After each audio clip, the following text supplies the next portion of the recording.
நிகழ்காலத்தில் கவனம் செலுத்துவது நமது மூளை சக்தியை அதிகரிக்க உதவுகிறது. ஞானிகள் மோதலை தவிர்க்கிறார்கள்.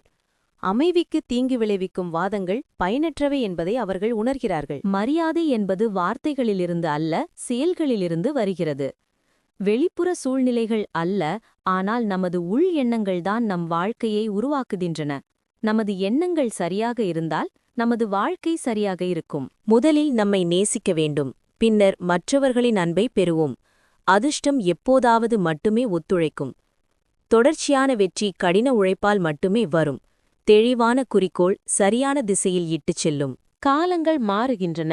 நட்புகள் பகைமைகளாக மாறலாம். புதியவை பிரிக்க முடியாததாக மாறலாம். வாழ்க்கை கணிக்க முடியாதது. வெற்றி என்பது நமது முடிவுகளை பொறுத்தது. நாம் உடல் மற்றும் மன வலிமையை வளர்த்துக் கொள்ள வேண்டும். தோல்விகள் வந்தாலும் துணிச்சலுடன் முன்னேற வேண்டும். நம்மை போன்றவர்களுடன் நட்பு கொண்டால் நாமும் அவர்களைப் போல மாறலாம். நம் வாழ்க்கைக்கு நாம் பொறுப்பேற்க வேண்டும்.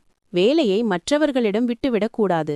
நமது சொந்த திறமையையும் சுய முயற்சியையும் நம்பினால் மட்டுமே உண்மையான வெற்றி சாத்தியமாகும்.